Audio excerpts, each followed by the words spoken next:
724-437-2828. Hicks and Baugh's Drugstore, 304 Morgantown Street. Open Monday through Friday, 9 to 6, Saturday till 3, closed Sunday. Art for Animals and Accident honors the brave law enforcement canines and search and rescue dogs for their services during the September 11th rescue and recovery. These incredible dogs worked tirelessly alongside their handlers, providing comfort and hope in the face of tragedy. Their keen senses and specialized training were invaluable in locating survivors and assisting first responders. This message is for the furry heroes of Ground Zero from Heart for Animals and Accident. For pet adoption support and volunteering, visit heartforanimals.org. Your local station, WMVS. The views and opinions presented by the host, guests, or callers on this program do not necessarily represent the positions of WMBS Radio.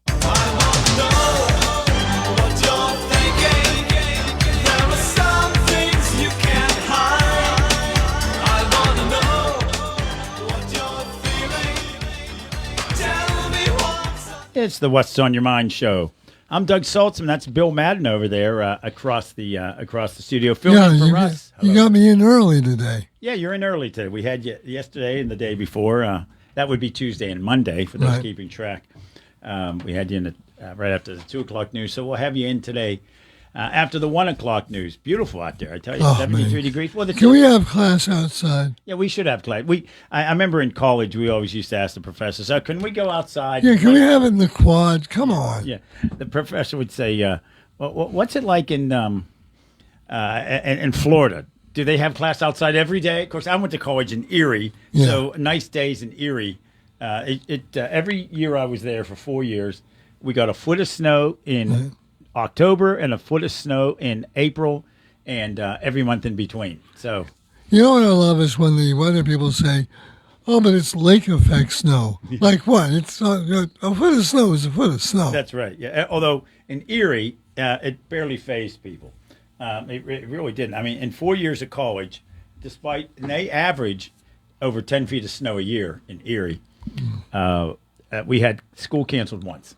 Well, you're hearty souls. Yeah, well, if we had the same around here anymore, they seem to cancel school if it's windy. I think it's because of liability issues. Well, these days. I asked they always say, they can't get the buses going on cold days, and I asked the superintendent once, and I won't name who, and he said, no, it's just cranky parents. Something happens, and then somebody's going to end up owning the school system. But what do they do in Wisconsin and Minnesota and New England? And they go to school. Yeah, exactly. They if they cancel this, they never go to school, for heaven's sake. Yeah, exactly. Well, they'll be all remote learning. Are there still snow days? I don't know if there are. I'm not sure. I think they can do the remote. Now they do the remote learning more often than not. I guess. If it's a snow day where nobody can make it into the school, like the principal, the teachers, nobody can make it in. Somebody to unlock the front door, that sort of thing. Yeah, exactly. But around these parts, though, we're hardy folk, up in the ridges especially. I remember many years ago, a friend of mine who owned a campground at the time, she's now retired, I was coming back down over the ridge. I was coming back from D.C., and I used to go that way once in a while. And I said, you better avoid the ridge. There's lots of fog up there. She said, who cares? And what else? Yeah. Yeah. What else is new? Yeah, fog up near the summit. Yeah. Well, I know. I remember once I had to drive up to the ridges, and it was just like a little drizzly rain down here. And once I got up the ridges, it's like a half foot of snow. I know. I live just south of Pittsburgh in Allegheny County, and we always say if it's raining here and it's or here, I guess. And it's in the mid-30s. It's snowing up at Seven Springs or Hidden Valley. Which is good. That's why they have ski resorts there. Exactly. Yeah. Orioles. Pirates baseball, that game was disappointing yesterday. Yeah, it sure was. And, they sweep 3 games from the world champion Dodgers, and now they're on a 5-game losing streak. Four game. Now, Skeens is pitching, so at least that might even things up. That game tonight. I've decided to, since Skeens is pitching tonight, I'm going to cut my show short so people can hear Skeens pitch. That's a good idea. I think it's a good idea. You're talking about the afternoon drive show. Not this and show. And not what's on your mind. Right.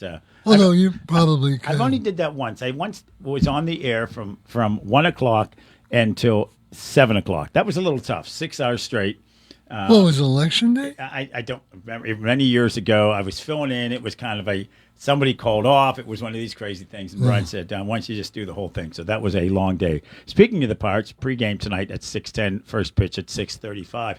If you want to join us right now, give us a call. Bill and Doug here on the What's on Your Mind show. The WVU Medicine Uniontown Hospital talk line 724-438-4593. Again, 724-438-4593, the WVU Medicine Uniontown Hospital talk line. And speaking of Uniontown Hospital, they had the special, they had a preparedness drill yesterday. And later today, later in this show, right after the 2 o'clock news, I'm going to be interviewing and talking to the chief of the police for the WVU Medicine Uniontown Hospital. We're going to talk about that event yesterday, how it went, the importance of doing it. So that's coming up at about 2:15 today. So we're going to check in with the chief. And coming up tomorrow, TJ and Josh will be in doing What's on Your Mind, and they're going to have a special 9/11 show.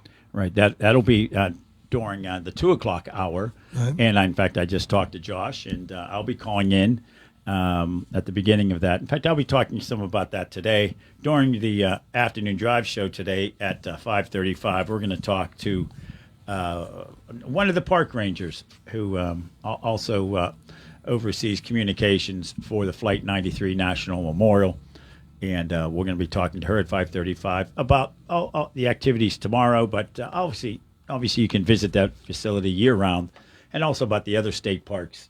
Correct that. National parks, both. National historic sites in this area. And we have 5 here in western Pennsylvania.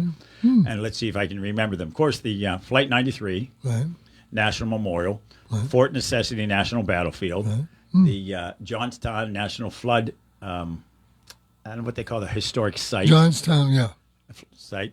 And, of course, Friendship Hill, the home of Albert Gallatin. And the 5th one, and all right, Doug, why can't I think of the 5th one, for heaven's sakes? Why am I blanking out on this one? Call us on the WVU Medicine Uniontown Hospital talk line at 724-438-4593 and spur Doug's memory. What is the 5th one in this region? What do I get? I get Flight 93, right. Fort Necessity, right. Friendship Hill, Albert Gallatin's home, right. Johnstown Flood Memorial, right. And there's a 5th. And it's blanking out of my brain. I have no idea. So someone will call in and tell us what that was. I guess they're thinking about it. I heard this in the news. This is not national, but a state park, that perhaps Laurel Caverns might become the first underground state park. What? I heard they've talked about that a few times. And, of course, it's privately owned right now. And, of course, that would turn it over to the state. Yeah. But that would be rather interesting to have an underground state park. I've been there since I was a kid, both the guided tours and then you can go, what's the term? Spelunk. I've gone spelunking, and you get down in there pretty deep, and it is pitch black. It's one of those few places that you can, if everybody turns their lights off on their helmets and whatnot, you can experience absolute total darkness. You cannot see. No, you cannot see your hand in front of your face, and that's only in a few locations. I think I just as soon keep the lights on myself. Keep the lights on. I've been up. This is a long time ago. They do a haunted house, which might well be the most terrifying thing I've ever done. What, total darkness, haunted house? And people jumping out from things, screaming. Yeah. I'm looking through my notes here. Why can't I think of the 5th National Park? Don't tell our guest today who we're going to be talking to. That sounds like a plan. Yeah, I'm embarrassed to admit that. Okay, I'm looking around the county. I'm looking around western Pennsylvania. There's nothing up near Erie. In your head, yes. Okay, I'm coming down. You've got Somerset, of course, and then you've got to go over to Friendship Hill and Fort Necessity and Johnstown Flood. Oh, I got it. The Portage National Railroad. There you go. Historic site, which is out Wait, there. Mr. Railroad couldn't remember. I know. I love railroad? railroads. Don't tell my railroad friends. Yeah. I'm one of those guys that buy model railroading magazines. In fact, I've been looking. A friend of mine does a garden railroad. He has a railroad out in his yard. Yeah. Oh. And there used to be a garden railroad magazine, believe it or not. But you have to get to a Barnes & Noble to find something like that. But apparently, they no longer make that magazine or print that magazine. Do you know who was really into railroading? So much so that he built a mini railroad to go around his backyard. Walt Disney. Walt Disney, yes. He was like, Yeah, he was into it, and heck, he had these. They were big enough you could sit on it Yeah. and actually ride on it. But yeah, he had that in his yard, and of course that's why he said he has railroads at all the parks. Yeah. Well, I guess I should say the Magic Kingdom. well, you parks. have you have the monorail, but you also have like the old time Western railroads. Right. Oh, yeah. And of course, the road that goes all around the park. There's one that goes circles the Magic Kingdom, and then monorail goes from park to other to the hotels.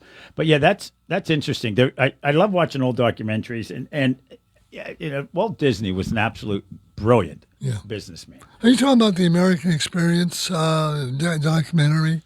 I don't know About if it Walt was that one or Disney? what I may have seen. May have been on It was Disney. on PBS. Okay, could have been that one. I'm not sure. Yeah. But they talk about the monorail, and when they dedicated it at the time, he had Vice President Richard Nixon there for the dedication. Of course, this is Disneyland in California. Of course, Richard Nixon was from California, so they were dedicating it. They cut the ribbon, and then Richard Nixon got on the monorail with Walt Disney, and it took off. And as they were riding away, the one guy who they were interviewing said, "We looked back, and there's the Secret Service. Did not get on the monorail. in time." running behind me. Running behind it." Yeah, and there went Richard Nixon without the Secret Service. Well, I'm not to downplay it, but I don't think that Richard Nixon and Walt Disney were really targets of. No. Or were probably safe at Disneyland Yeah. back in the day. Yeah, somebody once told Walt Disney, you could be president. And his response was, why would I want to be president? I'm the king of Disneyland. He did an interview one time. Of course, his younger brother, Roy, was the financial guy. And he was the one that said, Walt, we can't afford to do this, or we can't afford to do this. And Walt would say, yes, we can. Yeah, and then they had another brother, and Walt Disney used to say he was the smart brother. He got to ride around in a truck all day because he'd love to ride the truck around Disney, the fire truck that they had. And he said, my other brother was the smart one. He rode a truck all day. He didn't have to worry about finances. He did his job and came home every day, and he lived a comfortable life. He was a mailman. He said he was the smart Disney. He had no pressure. Get the mail delivered and go home. But yeah, a lot of people don't realize there was another Disney brother who was the mailman. But Roy, of course, was the one that took over the company after Walt died during, they hadn't even turned over shovel dirt, of course, when he died before Walt Disney World was built in Orlando. And then Roy took over and died 6 months after it opened because he was about to retire when his brother died. But yeah, you read the stories about how they bought all that land down there. Absolutely brilliant way of doing it. They set up all these little companies, and they bought this chunk of land and that chunk. So nobody realized it was all the same person buying everything. Because if they knew it was Disney, the price would. Oh, if you had that little piece of land in between all the other ones, they needed that one to finish off. 82 million. Is that 82 too million much? for 3 acres, right, in 1964. Well, Disney always regretted not buying the land around Disneyland. Yes. Yeah, Because, he said and that. if you've ever been out there, it's changed now. They finally have bought a lot of the land. But during the 50s and 60s, it was nothing but neon signs and cheap Shabby motels looking. and bowling alleys and things like that. No, you're absolutely right. Well, at the time, though, when he did put it out, it was in the middle of nowhere. I mean, I can't think of the town. Anaheim was way out then, but as soon as he put in, everything was building around it, and he didn't grab the land first. And they had the old Disneyland. We didn't have the money, really. The Disneyland Hotel, of course, which they didn't own for the longest time. It was only bought within the last 20 years that Disneyland Hotel was owned independently. Again, 73 degrees right now outside our Davis & Davis Attorneys at Law Studios at 128. Give us a call if you want. The WVU Medicine Uniontown Hospital talk line 724-438-4593. We're hoping to talk to Ian Scher from CBS News at 1:35 about the latest iPhone. Apple with another one. I guess now a thinner phone. Is this not thin enough? The one I'm holding here. No, apparently it's going not. to be thinner yet. I think it's what, iPhone 18 now? Are we up to 18? I'm 17 or 18. I don't know what this one is. Somebody said, "Oh, Doug, you only have 2 cameras on the back of this. You need 3." I'm like, I'm okay with 2 cameras. Yeah, I'm okay with 1, actually. Yeah, I don't know how it works with 2. I don't know how these things work, but I have a 13. I'm more than happy with it. yeah, it's and I don't remember how much it's funny. You're either spending I don't know $2,000 on a phone, or they say, "Oh, we'll give that to you for free. Just sign up a 2-year package." Yeah. I never know how that works. Trust me, they're not losing money on the deal. I think I've spent more time trying to figure out what phone package to buy than I have on buying cars over the years. Yeah. I don't know. That seems a little Well, more I've told this story, but I have a friend, and you know these people too. And whenever a new gadget comes out, they have to get it. Oh, of course. Oh, You know, yeah. and he's like the type that bought a VCR back when it was beta, and it was record, play, rewind, fast forward, and that's it. Right. But he had to have it. Well, he had to have the new iPhone, and he said, "I've got an iPhone 13, Bill. You want it?" And I said, "Well, yeah." Yeah, exactly. And Because so there's that- nothing wrong with it, for heaven's No, sakes. good Lord, no. And it is definitely a great. What's hard to believe, considering how these things have taken over, they're only about 12 years old. Oh yeah, They're when you think about the iPhones. I mean, we're 30 seconds away from the CBS News update, so we're going to grab that, and we'll come back with Bill and Doug here on the What's on Your Mind show. Get on the talk line. You'll be first up,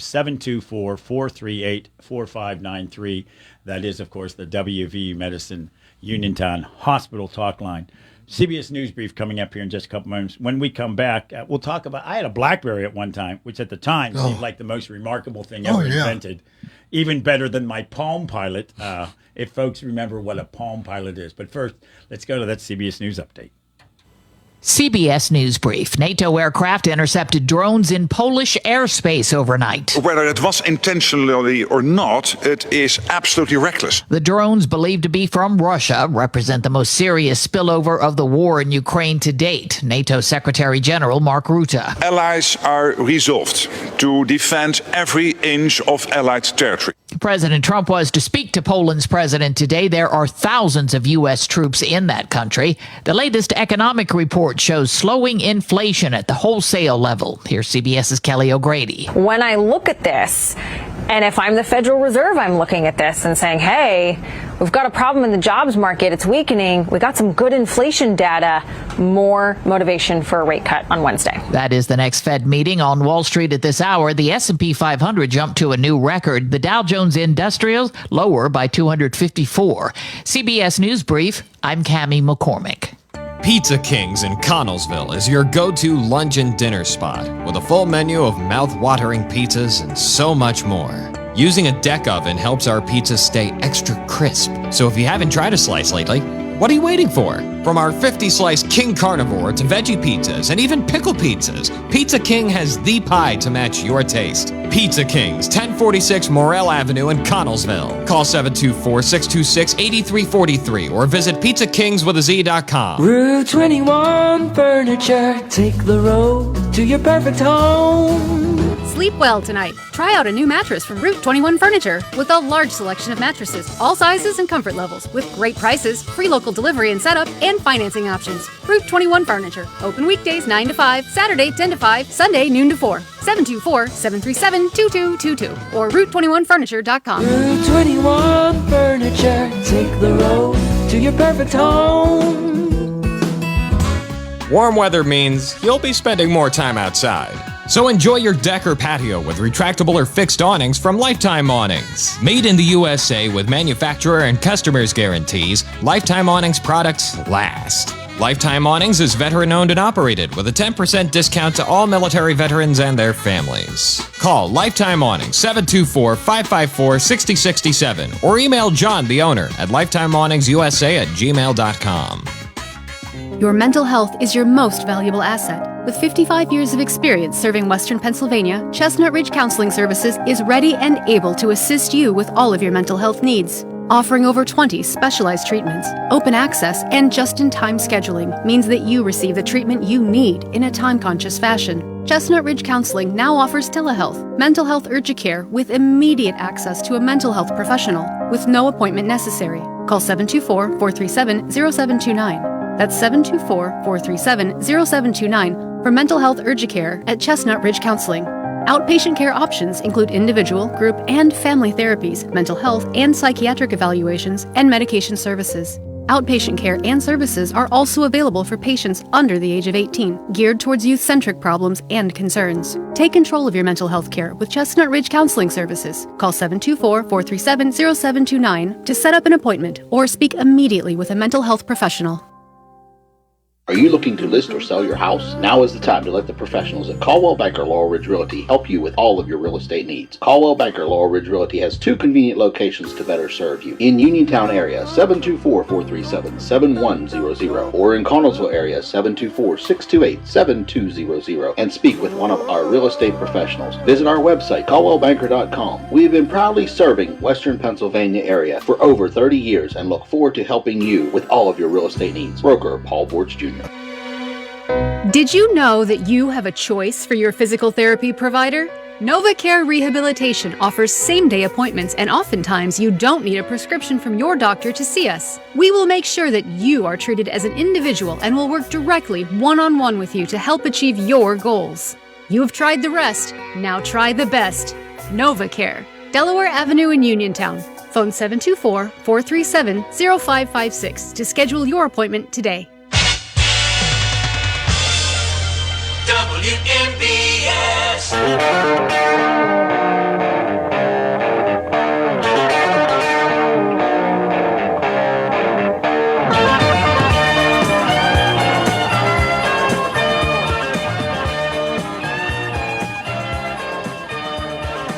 If our Facebook Live camera was pointing the other way, you would see Bill Madden over there playing air guitar. One of the greatest air guitar. That's one of my top favorite songs, of course. That's Layla.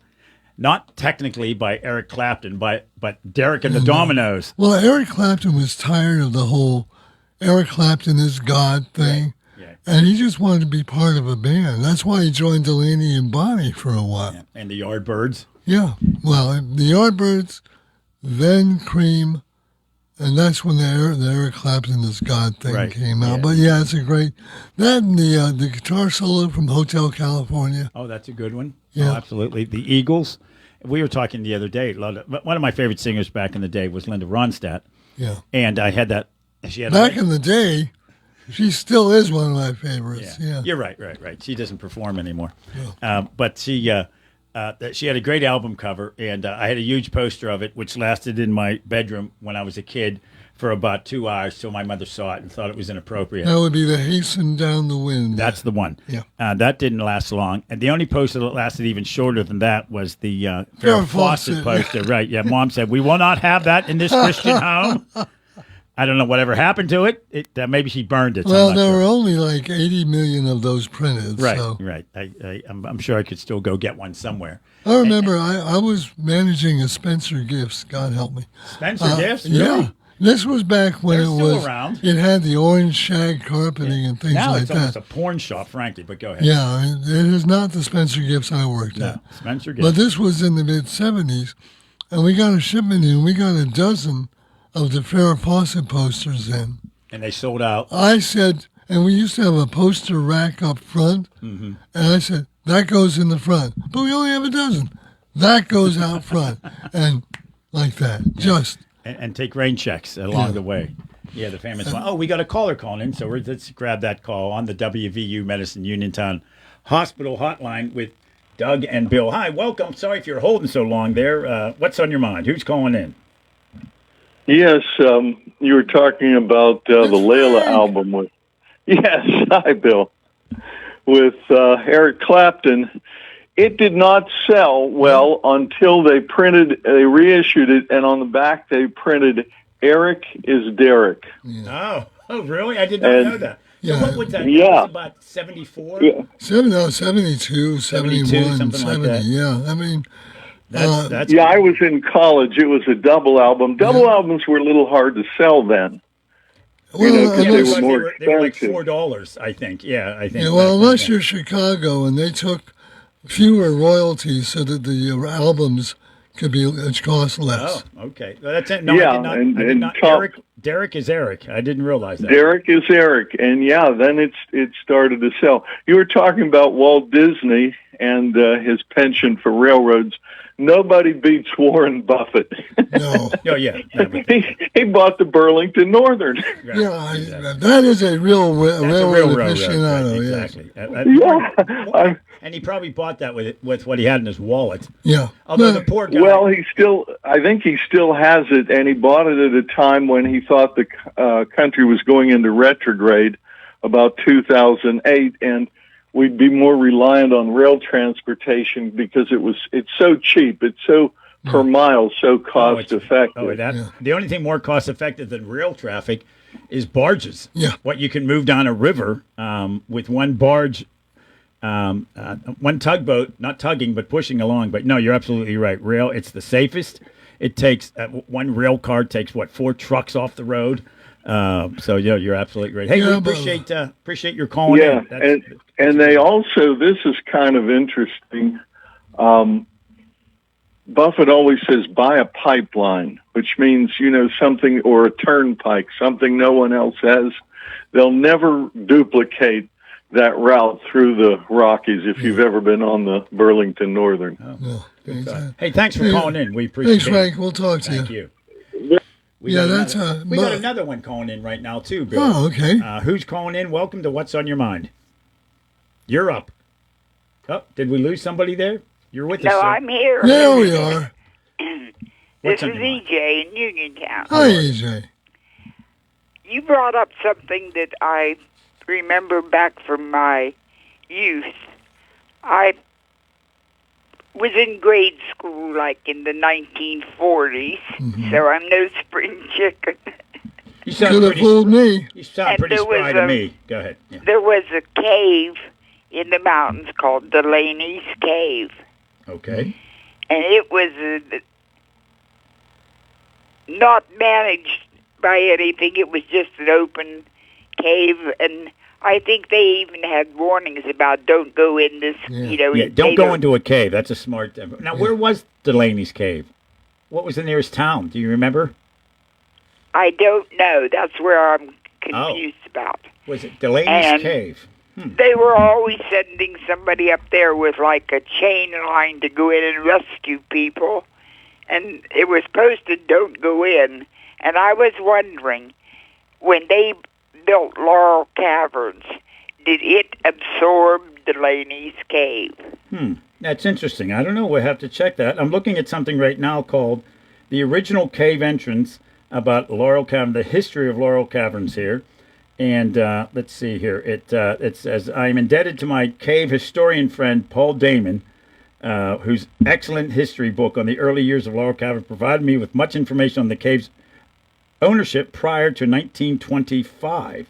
So, yeah, I'll go through this and we'll figure out if that was, in fact, I Googled Delaney's Cave, and this came up. Laurel Caverns comes up. Yeah, Laurel Caverns comes up. So somewhere in here, let's see here. Let's go through this quickly. The first deed in 1794 did not include the cave's entrance. The first official cave owner was Richard Freeman, who acquired 400 acres. That same year, a John Delaney purchased the Downard Quarry property to turn it into a farm. Delaney purchased the 36 acres immediately around the cave's entrance from Freeman, thus expanding the farm to 114 acres. So, yes, it sounds like that's one and the same. And it was Delaney's farm back my gosh, we're talking about. Because I never looked into it later, but I thought it sounds like it might have been absorbed by Laurel Caverns. Well, I think you're absolutely right. I had no idea. I thought I knew the history of this region pretty good, but that's a new one. So, but there was hardly any time went by when they'd say people are up at Delaney's Cave rescuing 3 young men who are lost. Yeah. It says here, in 1823, John Delaney died. His farm was abandoned, but the name was to remain with the cave for the next 140 years. So that goes well into the 140. Let me help this here. 1970s. Can that be right? Wow. So yeah, there you go. Delaney's Cave, because he was the owner of the property at one point. So it's apparently part of Laurel Caverns Yeah, it was. now. That was the original name for it. Hey, Very interesting. EJ, we appreciate the call. Thank you. Very good. Thank All you. right. You guys have a wonderful time. You Thank you too. for calling in. Bye. There you go. Hey, see, now we have the smartest listeners around. I love them. There I she, do. what was EJ, was it? Yeah, EJ. EJ, I had no idea. Well, I'll have to look up the history here. It's very interesting. It says one such owner was Judge James Veach, who died in 1879, author of a local history book, The Monongahela of Old. And it says another was Robert Flanagan, who served President Polk as ambassador to Denmark, and later served under President Buchanan, Pennsylvania's only president, and widely considered the worst president of all time. Yeah, the one who couldn't stop the Civil War, if I remember correctly. Yeah, you would think Pennsylvania, given its history in the Keystone State. Well, we do have Benjamin Franklin to our credit. We do so, that. you Who know. most people think was a president, anyways. Yeah, exactly. He's always on. Hey, he's on $1. He's on $100 bill. Yeah. And he's always on ads for President's Day when they have mattress sales as well. Hey, we're going to take a break. When we come back, we got a CBS correspondent coming in to join us. But first, this is What's on Your Mind with Doug and Bill on your local station, WMBS, Uniontown. Bright Stripe, Bay County's premier asphalt seal coating professionals, locally owned by Matt and Lexi George. Bright Stripe specializes in residential and commercial asphalt seal coating, also excelling in line striping and layouts, thermoplastic, and infrared asphalt repair. Bright Stripe has succeeded due to their commitment to quality work for 30 years. Bright Stripe, 724-437-6090, or visit bright-stripe.com. BRITE-stripe.com. Red Rooster Dumpster and Hauling are the ones to call when you need a dumpster. Red Rooster offers fast, friendly service and provides medium-sized dumpsters that will fit your needs, whether it's a general remodeling project, emptying a house, or doing a summer or fall cleanout. Just call Red Rooster Dumpster and Hauling at 724-569-0337 for rates and availability. Red Rooster Dumpster and Hauling in Smithfield also offers a 5% military discount. Call 724-569-0337 and look for the Red Rooster. Economy Furnace Company is excited to announce our early fall savings event. Qualifying buyers can take advantage of 0% interest financing or choose low payment options for up to 15 years. Economy Furnace is proud to be partnered with Amana, bringing you top-quality furnaces, air conditioners, and heat pumps designed for comfort, efficiency, and reliability. As your trusted neighbors, we understand the importance of keeping your home comfortable year-round. That's why Economy Furnace offers not only the best products, but also expert service you can count on. Regular clean and tune-ups are essential for your heating and cooling systems. A well-maintained furnace or air conditioner runs more efficiently, saves you money on energy bills, and helps prevent unexpected breakdowns. Beat the rush and schedule early. Don't wait until the cold weather arrives. Contact Economy Furnace at 724-438-4575 today to take advantage of our early fall savings event and enjoy 0% financing.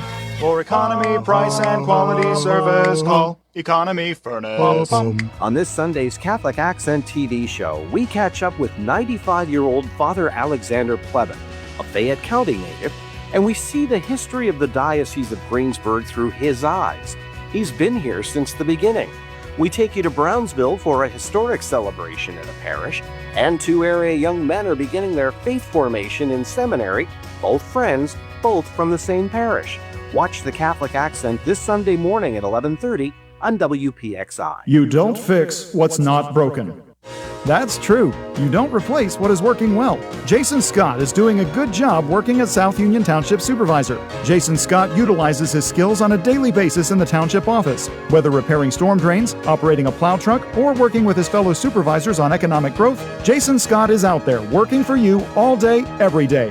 Let's keep experience and integrity in the township. Keep Jason Scott, full-time South Union Township Supervisor. Paid for by the candidate. This is attorney Michael Mays of the Davis & Davis Law Firm. We have been helping injured people just like you recover millions of dollars for over 45 years. If you're hurt or injured, I want to meet you and make sure you get the money that you deserve. Call me at 724-437-2799 for your free consultation. The Davis & Davis Law Firm has been protecting our neighbors in Greene and Fayette counties for over 45 years. Go to Davis davisanddavislaw.com or call 724-437-2799 for your free consultation. Oak Pizza in downtown Uniontown is your one-stop shop for the most unique pizzas in the region. From the masterminds behind the Fat Angelo's franchise, Oak Pizza is the laboratory where the Fat Angelo's food scientists test their creations and let you be the judge. With traditional favorites like pepperoni and buffalo chicken pizzas to more experimental offerings like the sesame seed-infused Mad Pie or the spicy chicken pickle pizza, Oak has you covered. Order today at oakpizzas.com or by calling 724-439-5805. Your taste buds will thank you.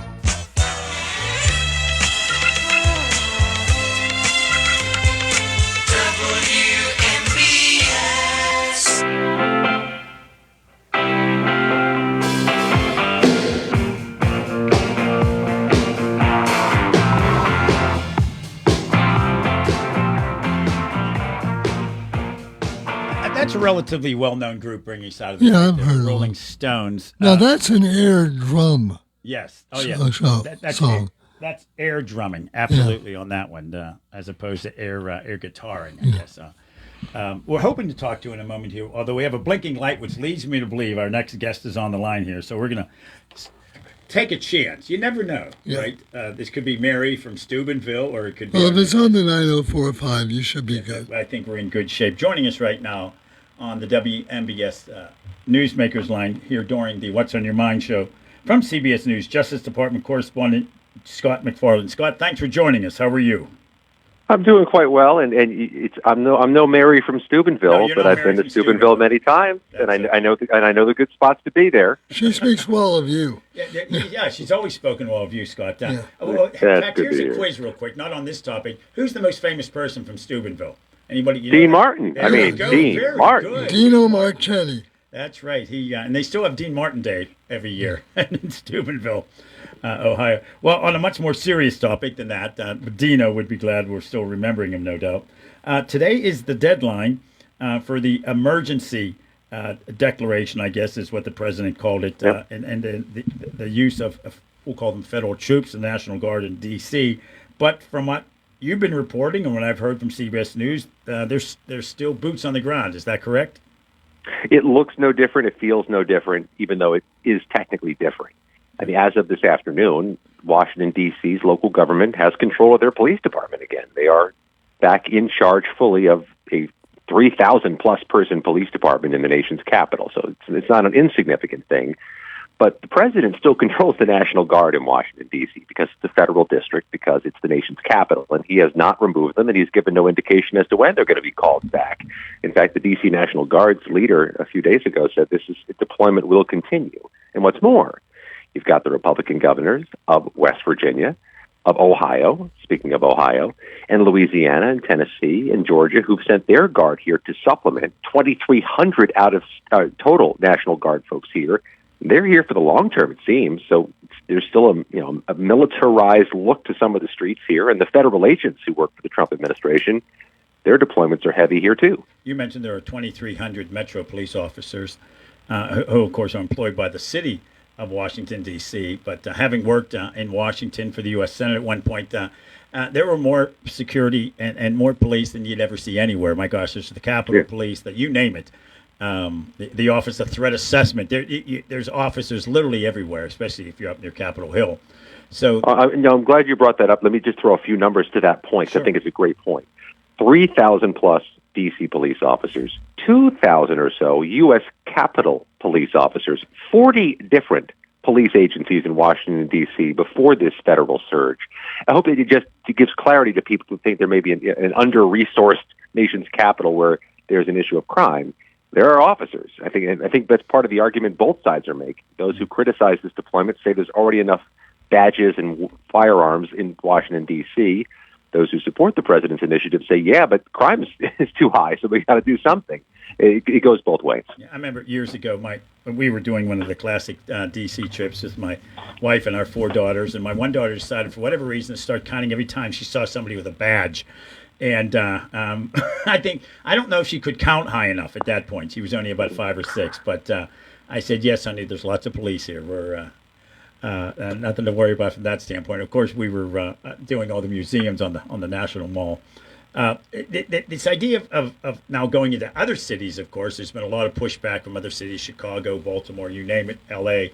But again, it's an entirely different situation. Those are cities, and the District of Columbia is a federal city, a very different animal, correct? Yeah, in fact, they don't even call it a city. It's like fingernails on a chalkboard whenever we make the mistake of using the word city. It's a district. They don't call it the city council. It's the D.C. council. They don't call it the city police. It's the metropolitan police. No, we do it all the time. But the technicality is so important because, yes, the president has unilateral powers here that he doesn't have in Pennsylvania, doesn't have in Ohio, doesn't have anywhere else because it's a federal district. He has unique oversight. And what's more, he has the ability for 30 days to federalize the Washington, D.C. Police Department and to have some control over it. But that's an issue that Washington, D.C. does not like, but will not be able to change. They want to be a state, or they want to have voting rights in Congress. They want to have senators. But there's no realistic path for any of that happening, especially with the Republican administration, especially as the administration seems to have successfully branded Washington, D.C. as crime-ridden. Whether that's true or not is open for debate, and it's been debated for a while, but the president seems to have successfully messaged that this is a city with a problem with crime. The cities there, I just fell for it. The district's mayor in Washington has been critical at times, but also supportive at times. I guess she simply knows that, I guess, what the situation is, and that the president has this ability to do it, but a very different response from that mayor than the mayors of other cities. Impossible situation for the mayor of Washington, D.C. Just impossible, and no way to satisfy everyone. She recognizes if she doesn't comply with some of what the president wants, he can do more and more to take away more and more of her authorities. He can move to take more away from her. But she also has constituents who, largely, according to public polling, hate this idea of military on U.S. soil policing U.S. citizens in their U.S. communities. So it's not so much a balancing act as it's an impossible to balance act. And we'll look to see how much support she has as she considers running for re-election next year for a fourth term, whether this has helped or whether this has eroded the support. I mean, that may be instructive to other mayors. Do you want to follow this playbook or not? Yeah, it's interesting. You don't in Pennsylvania here, we're used to mayors running in odd numbered years, not even numbered years. It's the state reps, state senators, members of Congress, et cetera, the governor. They run on the even number of years in Pennsylvania. So, yeah, that'll be interesting. I did not realize she was up, and there's no term limits for the mayor of Washington, correct? It is not. But how she's faring politically is really quite instructive to the rest of the country and to all those others where the administration may try to federalize or militarize. Do you push back hard? Does that galvanize your support? Does that galvanize your base? Do you try to play well? Do you try to get along with the new federal intervention? Does that play well? That's going to be instructive for mayor of Chicago, mayor of Boston, mayor of Baltimore, mayor of New Orleans, because it does seem this is coming somebody's way soon. Yeah, if it happens here in Pennsylvania, I don't suspect Pittsburgh would be the first target. I would think Philadelphia would be. But we would have to wait and see what happens on that one. Again, joining us on the What's on Your Mind show, the afternoon.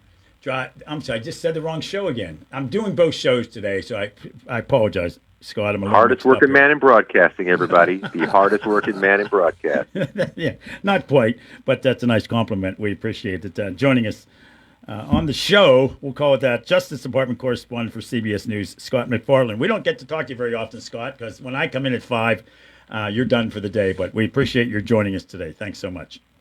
Call anytime. All righty. Scott MacFarlane on the What's on Your Mind show. By the way, the phrase hardest working in broadcasting kind of counter. I mean, come on. Exactly. Hard work is lifting bricks on a truck. Exactly. This isn't all that hard.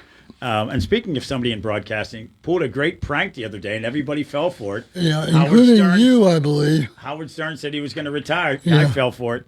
But I guess, he's not only on. Well, the president of Sirius XM gets on and says, I didn't mean to do this, but unfortunately Howard has decided to retire and not sign a contract. And So It was one of the great spoofs of all And time. he's only on 1 or 2 days a week, I think now. I'm not going to spend $10 a month so I can listen to Howard Stern. No, although you can go.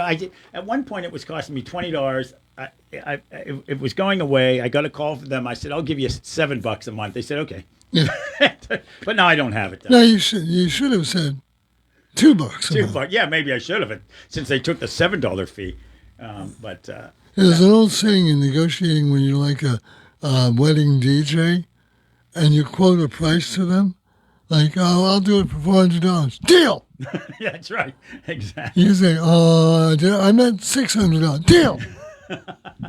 It sounds like when I was negotiating the band we had for our wedding, which in hindsight, now that I'm divorced, maybe we shouldn't have had a blues band when we think about it. In fact, me and my ex My joked about baby that. done left me. And, Right.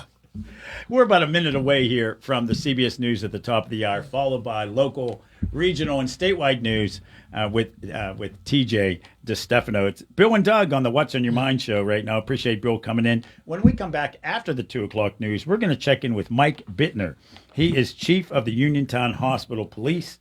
We're going to talk to him about the drill they did yesterday, which it is needed and necessary. And of course, they called it a mass casualty drill on the campus. That started yesterday morning at 9 a.m. And we'll talk to him about that after the 2 o'clock news. Then we're going to check in with Professor Jerry Schuster from the University of Pittsburgh. We're going to talk about the recent summit. Now, it's a couple weeks ago. What was, I guess, Putin and Trump and Zelensky, and whether Zelensky and Putin will get together, comparing those to the great summits of back in the day, Reagan and Gorbachev and Roosevelt and Stalin and Churchill. We'll get his thoughts on that, but that's about a half an hour away. But first, CBS News on your local station, WMBS Uniontown. This is CBS News on the Hour, sponsored by O'Reilly Auto Parts. I'm Cammie McCormick. NATO scrambled fighter jets today to shoot down Russian drones over Poland. The first time NATO fighters have engaged enemy targets in that way. Secretary General Mark Rutte sending a message to Russian President Vladimir Putin. Stop violating Allied airspace and know that we stand ready, that we are vigilant, and that we will defend every inch of NATO territory. The White House has been monitoring the developments. CBS's Charlie D'Agata reports. There's something like 10,000 troops there. And the reason I mention that is because they're going to have next level surveillance and security anywhere where there's going to be U.S. troops in any kind of harm's way. So they will rely on imagery, satellite imagery if they get it. They're going to look at launches where they came from, because there are some reports that these drones originated from Belarus, which would also be a first. And of course, they're going to be able to track them. You know, you've had F-35s from the Netherlands who are tracking these drones. Russia has denied responsibility. Israel struck targets in Yemen today, a day after launching strikes against Hamas targets in Qatar. Edward Jajarian is a former U.S. ambassador to Israel. You have Netanyahu acting unilaterally. He has weaponized Israeli diplomacy on all fronts. He isn't opting for diplomacy. He's opting for military actions to, as much as possible, decapitate the so-called axis of resistance. Canada says it's evaluating its relationship with Israel after those strikes. The European Commission president plans to seek sanctions against Israel. Federal investigators say flaws in a pool deck were the likely cause of the collapse of a condo tower in Florida 4 years ago.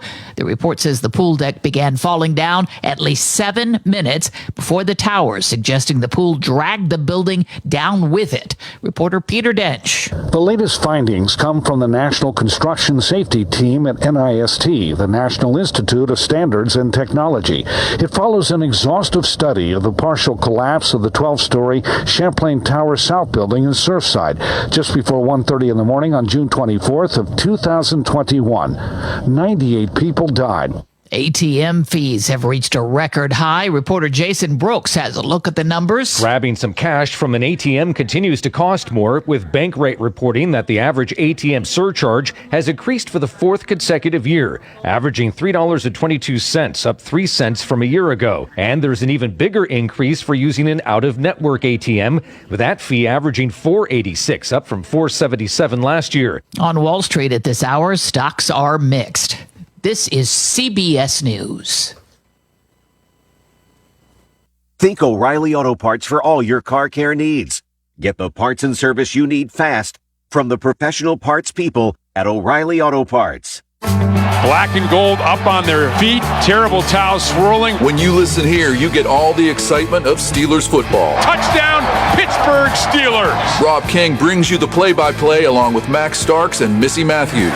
Where would you rather be? The only place to be on game day is the Pittsburgh Steelers Audio Network. The 1-0 Steelers have their home opener as they take on the Seattle Seahawks Sunday at 1 o'clock on your Steelers station, 590 and 101.1 WMBS. Ready to score big on your next home? Well, great news. Huge savings are waiting for you at Clayton Homes of Bell Vernon. From open floor plans perfect for game day parties to energy-efficient homes that will help you save money all season long, these homes are built to deliver. Don't wait on the sidelines. Make the winning play today and find the home that fits your family and lifestyle. Visit Clayton Homes of Bell Vernon at 4500 Route 51.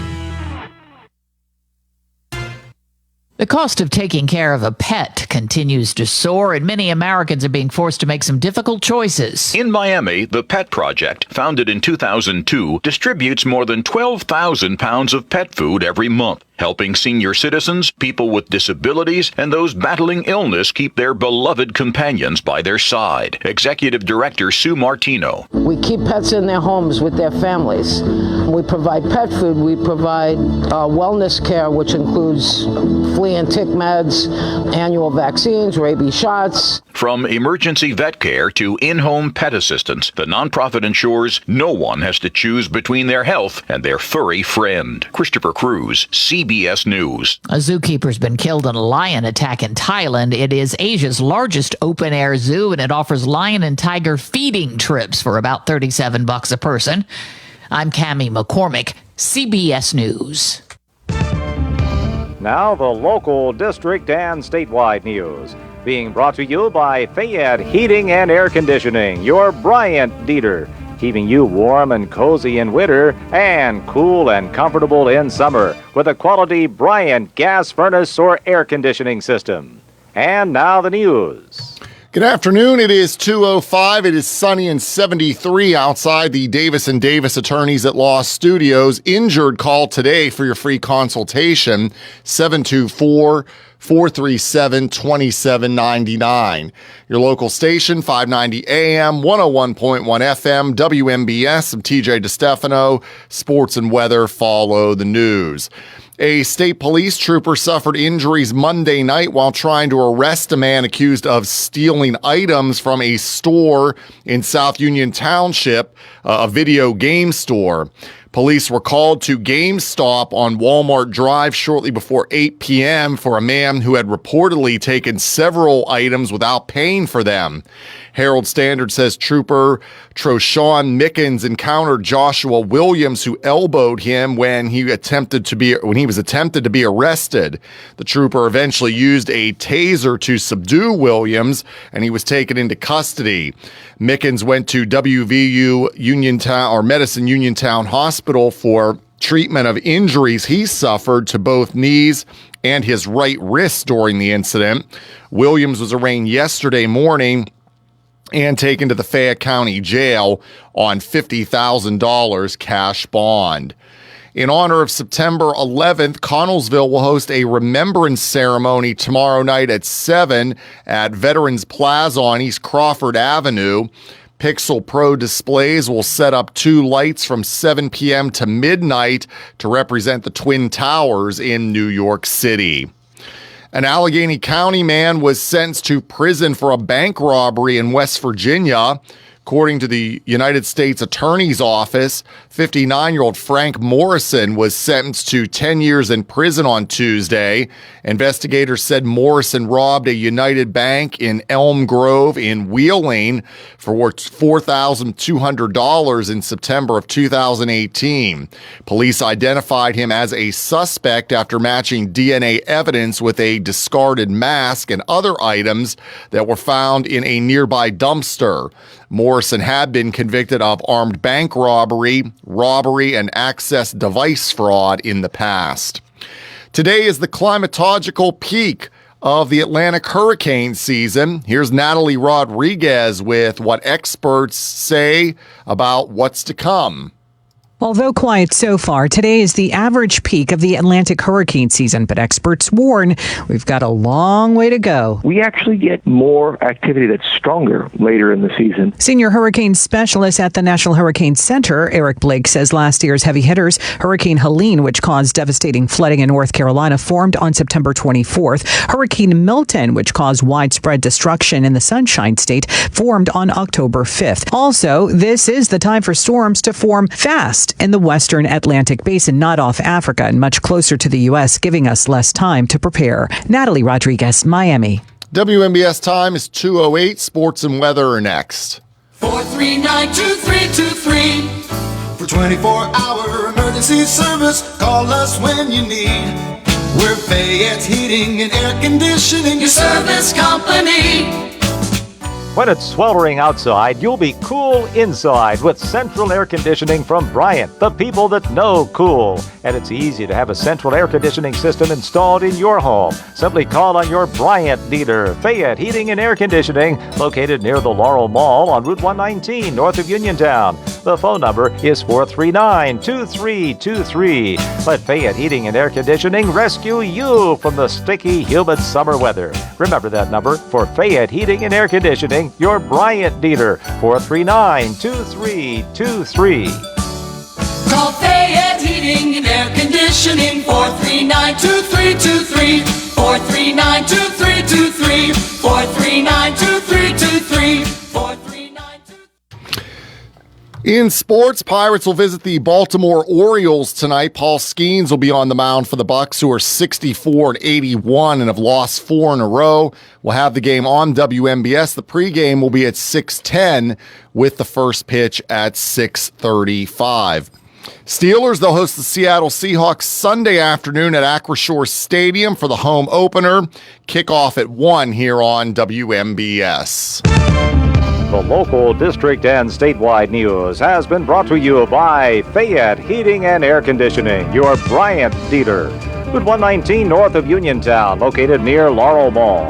Phone 439-2323. This Weather Watch is brought to you by Point Hill Living Care Home of Point Marion. When you want a care home where residents are family, consider Point Hill Living Care Home with fully customizable care plans tailored to your loved one's needs.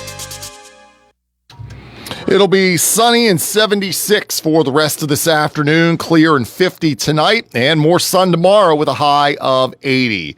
Right now, sunny and 73 outside of our Davis & Davis Attorneys at Law Studios at 2:10 on this Wednesday afternoon. I'm TJ DeStefano. Up next, hour 2 of What's on Your Mind with Doug Saltzman here on WMBS. This Weather Watch was brought to you by Point Hill Living Care Home of Point Marion. Visit them today at pointhillliving.com or find them on Facebook and see if their tailored care options are right for you and your loved one. If you've driven by Tireman's Auto Garage, you've probably seen all the 2-, 4-, and 6-seater golf carts. Well, they're available for sale and financing is available. Interested in running a golf cart? See Joe and Kim at Tireman's Auto Garage about daily, weekly, or monthly rentals. Tireman's Auto Garage, voted best in Fayette for tires and the best prices in town for tires with CIMA and Snap Leasing available. Mill Street, phone 724-425-9606 for Tireman's Auto Garage on Mill Street in Uniontown. If you are looking for a trusted local law firm with a strong commitment to their clients, look no further than Zebley Law Offices. Attorney Zebley has been practicing law in Fayette County for more than 4 decades. Although specializing in bankruptcy, Zebley also handles real estate matters, civil suits, collections, wills, powers of attorney, and more. If you need legal help, go with a name you recognize and trust. Call Zebley Law Offices today at 724-439-9200. Hey, you looking for a quality pre-owned vehicle? Well, look no more, because with over 200 vehicles, Gary's Auto Sales is the largest used car dealer in the area. Whether you want a car, a truck, or an SUV, you'll absolutely find what you're looking for at Gary's. Gary's has been in business since 1974. You can visit them online at Gary'sAutoSales.com, or you can give them a call at 724-626-8080. Gary's Auto Sales. Many miles, many smiles. Are you considering a project design and don't know where to start? K2 Engineering offers a wide range of professional civil, architectural, and municipal services to meet your individual project needs. Our versatility combined with our personalized approach is what sets us apart as a full-service engineering and consultation firm.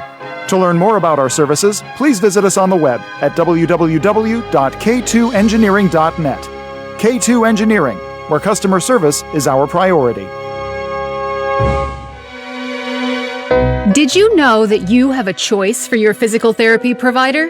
NovaCare Rehabilitation offers same-day appointments, and oftentimes you don't need a prescription from your doctor to see us. We will make sure that you are treated as an individual and will work directly one-on-one with you to help achieve your goals.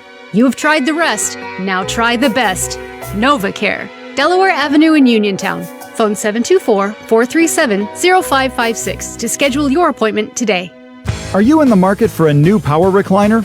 Chesler's Fine Furniture just received a new supply right on time for the fall selling season. Select from power rocker recliners, power wall-away recliners, and some models with power headrests and heat and massage settings. For those with special needs, Chesler's has power lift recliners in 12 different models with various features in various colors. Included is a big man's model in 3 colors with a 500-pound weight limit for $15.99. Select from famous makers including La-Z-Boy, Best Home Furnishings, Catnapper, and Mega Motion. Chesler's also has a wall hugger power recliner in 3 colors for $6.59 or a La-Z-Boy rocker recliner for $7.49.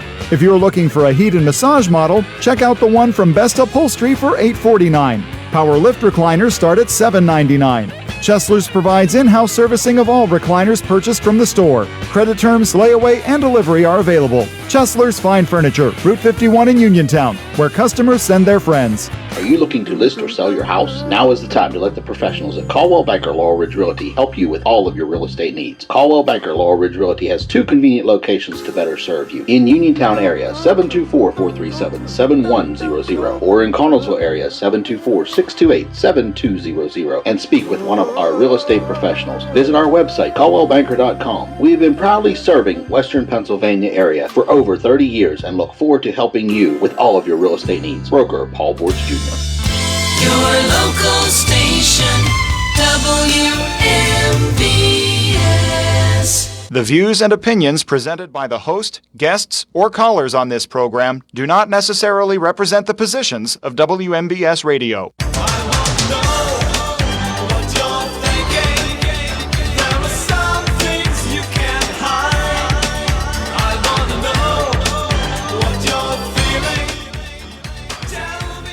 It's What's on Your Mind on a beautiful Wednesday out there. 73 degrees right now outside our Davis & Davis Attorneys at Law studios. If you want to call in, we'll have some open talk during this hour. The WVU Medicine Uniontown Hospital talk line, 724-438-4593. And as always, the What's on Your Mind show sponsored by Tireman's Auto Garage, K2 Engineering, Coldwell Banker, Laurel Ridge Realty, Chestnut Ridge Counseling, Hickson Buzz Drugstore, Red Rooster Dumpster and Hauling, Gary's Auto Sales, and Bright Stripe Seal Coating and Line Striping. As TJ and Nick, and no doubt in the morning, Matt has been reporting yesterday, the WVU Medicine Uniontown Hospital held a mass casualty drill on the college campus, on the hospital campus. And the emergency preparedness drill was a collaborative effort between several community organizations. And joining us right now on the WMBS Newsline to talk about that, the Chief of Police for the Uniontown Hospital, Chief Mike Bittner. Chief, thanks for joining us today. How are you? Very well today. Thank you. Good. Well, a drill yesterday, necessary in this day and age. And there were a number of different community organizations and agencies that were part of it, correct?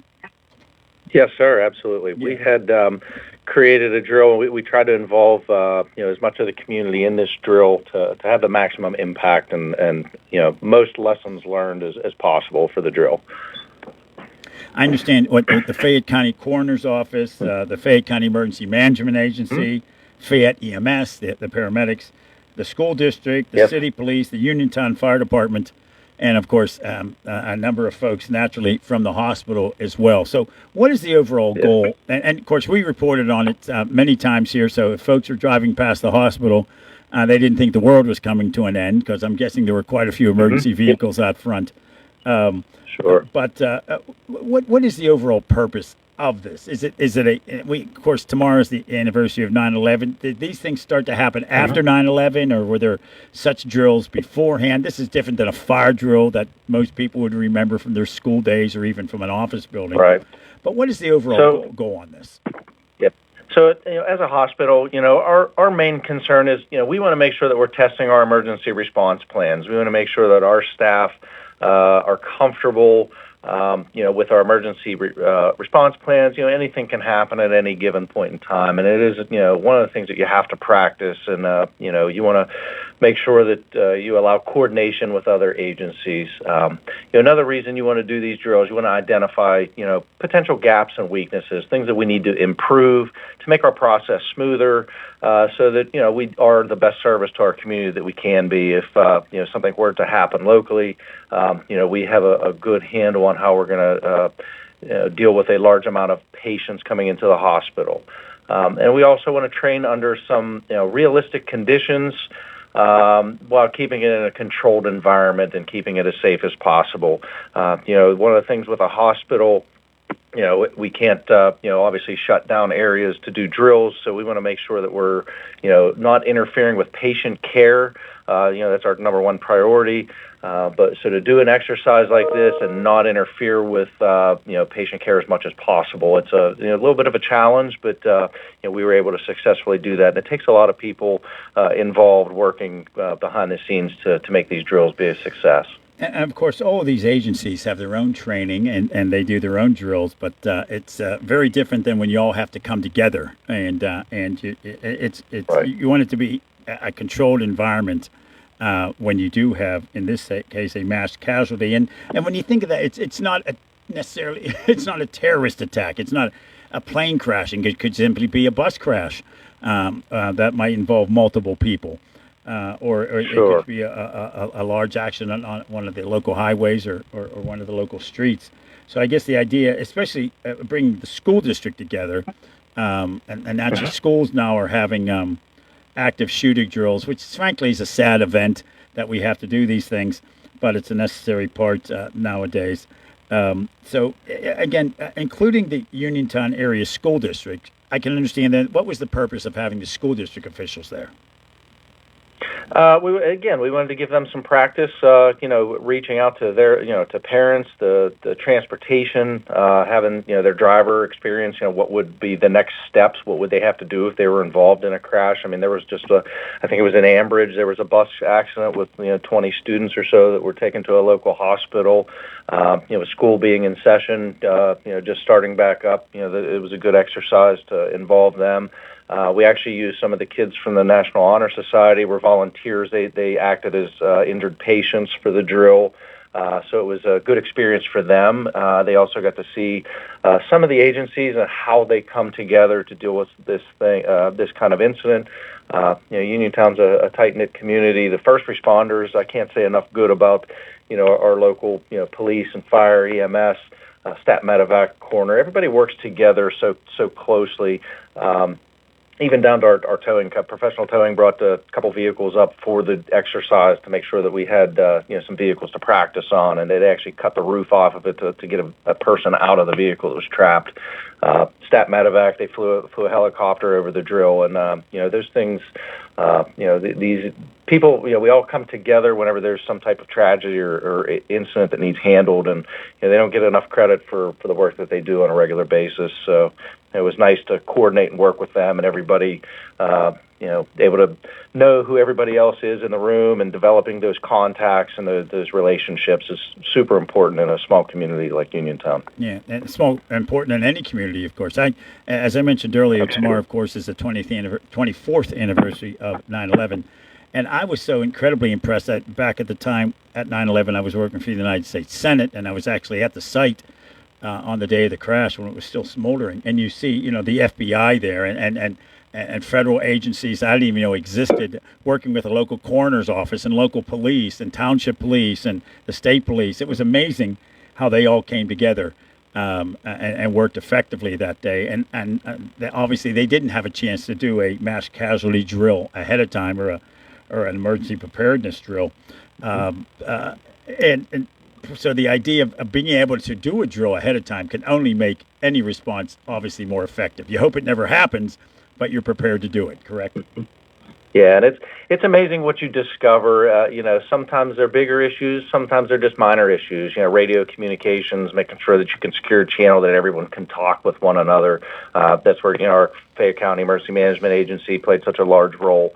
Making sure that we had those, the ability to communicate with one another, and again, just finding areas that we can do better. As a hospital and as a community, given that the amount of people that live here, again, this could be a fire at a high rise where you have a lot of patients that have smoke inhalation. Something, anything can happen, and hospitals are all busy, so definitely want to prepare for those types of situations where you have an influx of patients. And from an emergency management standpoint, I mean, we do 3 to 4. Drills here a year at our hospital, not all full, to this extent, but we do try to do at least one large drill each year, just to sharpen our skills and better prepare our staff. And we are talking with Chief Mike Bittner from the Uniontown Hospital Police on the WVU Medicine Uniontown Hospital talk line today about the drill yesterday. Obviously, when you do a drill like this, communication, as you just mentioned a moment ago, is so important. I remember years ago, there was a multi-municipal, multi-county chase of a vehicle, a stolen vehicle. And I remember getting together and meeting with these folks afterwards, trying to help them address the issue of communication. At one point, 2 police cars that were right in front of each other from different municipalities, different counties, just by fluke knew each other, but the only way they could communicate was on a cell phone. So this idea of chasing a car down the highway, one hand on the wheel, maybe talking back then, not even on Bluetooth. The idea is to be able to get them to talk via radio and not have to go to something at this point we'll call it old-fashioned as cell phone communication during a car chase. That's the last thing you want to be able to do, because that's you've got 2 people talking, and then other folks can't hear that communication. I guess that is not an easy thing to do and not a cheap thing to do, to have everybody be able to communicate via radio, correct? Right, and then again, that's where your county emergency management, your 911 centers, being able to patch you through and put dedicate certain channels to the people involved in the drill is so important, and having that capability to communicate with the Uniontown City Police or the Uniontown Fire Department or the state police, and having us all kind of have a way that we can all talk to one another during some type of significant incident. You can't say too much about how important the communication piece is. I mean, obviously, something on a drill like this, there's always the good, the bad, the ugly. We hope it went effectively. Naturally, you can't talk about issues that should not that cannot be shared publicly. But we hope the drill did go well. We're assuming it went good. And so the state police were involved. You said Stat Medevac was involved. We reported on a number of the agencies, but obviously there were others involved as well, including various departments, I would think, within the hospital itself. Correct. Yeah. Chief Mike Bittner, again. Yeah. Go ahead, sir. Jump in. No, I just say very good, and that's again, it took a village, so it was a great drill. We had a lot of positive feedback, and look forward to seeing what we want to plan for next year. Yeah, and again, if it doesn't go perfect, that's the idea of these drills, that you can then correct them and learn from each and every one of them that you do every year. And it's something you can't do every month, but you can learn from them and move on from there. So, Chief, we appreciate your service to our community, and we appreciate you taking time to join us today on the What's on Your Mind show. Congrats, sir, on what you're very welcome. All righty. You have a good one. Thank you so much for having me. Thank you. Bye-bye. Again, that's Chief Mike Bittner of the Uniontown Hospital Police. I guess there was probably a time when hospitals, as Bill Madden joins us back in the studio, I guess there was a time when there would be security guards at a hospital. Now, full police departments. Yeah. Well, and unfortunately, it's necessary. Yeah, exactly. So on something like this, you get together with all these agencies who have their own ways of doing things and do their own training, but to come together like this to make it work is so important. As I mentioned earlier, I was talking about 9/11. We're going to check in with one of the National Park Rangers during the afternoon drive show today at 5:35. Of course, tomorrow is the 24th anniversary of 9/11. Man, that tells you a quarter century's almost gone by since that day, and everybody remembers where they were then. As Bill mentioned earlier, and mentioned again tomorrow during the 2 o'clock hour of What's on Your Mind, both Josh and TJ are going to be doing a segment on sort of where were you on 9/11. I'll be calling in for that as well. Happy to give some of my my remembrance of that day, having been on site in Somerset just literally a matter of hours after that plane crashed, getting information back to Washington. It was a different era of cell phone coverage, trying to communicate. I know at one point when my boss, Arlen Specter, and his colleague Rick Santorum flew into the site, cell phone communication wasn't that easy. The coverage out there wasn't great, and they had a large area, the biohazard area, blocked off, Bill, as you might imagine. And their helicopter, which was this enormous U.S. Army helicopter, landed in the biohazard site. And obviously, I couldn't run out there to tell them to take off. I had no way to get in touch with them. There was a state police helicopter there, and I found the pilot, and I said, do you have a radio in that helicopter to call that helicopter and tell them to take off and fly this way about 100 yards? And he was able to do that. But again, good that we had that communication. We were just talking about that with Chief Bittner about the issues of communication. I remember talking to that cop years ago. They were in a multi-county car chase, chasing down a stolen vehicle. Mm-hmm. And the guys were talking to each other on a cell phone because their radios would not interconnect. You know, remember that was one of the issues at 9/11 was that the different departments couldn't use the same radios. You didn't see President George W. Bush get mad too often, but he did a news conference afterwards where he said, I couldn't call the White House from Air Force One at certain times. How does that happen? And their only TV coverage of what was going on was when they would fly over a city and they could get the signal from that local TV station. I have a feeling those things have changed significantly. As a matter of fact, he couldn't land. Remember, they kept him in the air until there was the all clear. Right. The first time ever in history that Air Force One was accompanied by fighter aircraft over U.S. soil. Obviously, they are when they leave U.S. airspace, but that was the first time ever. And that they were, and they had to get to certain bases so they could communicate back to the White House. Dick Cheney was sort of running the show there, although he didn't claim to be running the show like Al Haig did many years ago. I remember that. Remember that classic line when he said, "I'm in charge here in the White House." Somebody should have explained to him that the vice president's number 2. Yeah, that was the day. Then the Speaker of the House, Ronald Reagan, got shot. We're going to hit the CBS News Brief coming up here in just a few seconds. 73 degrees right now outside our WVU. Our Davis Attorneys at Law Studios. I was talking about the WVU Medicine Uniontown Hospital talk line. If you want to give us a call, feel free to do that. We're going to take that news brief right now. Thanks for listening, folks. CBS News Brief. NATO sent fighter jets to shoot down Russian drones over Poland. Olivia Rinaldi reports from the White House there is reason for the worry. NATO allies are seeing this as certainly a threat. And this is something that President Zelensky has said consistently, which is he won't stop at Ukraine. President Putin will keep going if we do not deter this aggression. Still, Zelensky blasted global leaders today for inaction. He says Russia is testing the limits of what is possible. The European Commission is threatening possible sanctions against Israel for yesterday's attack on Hamas leaders in Qatar.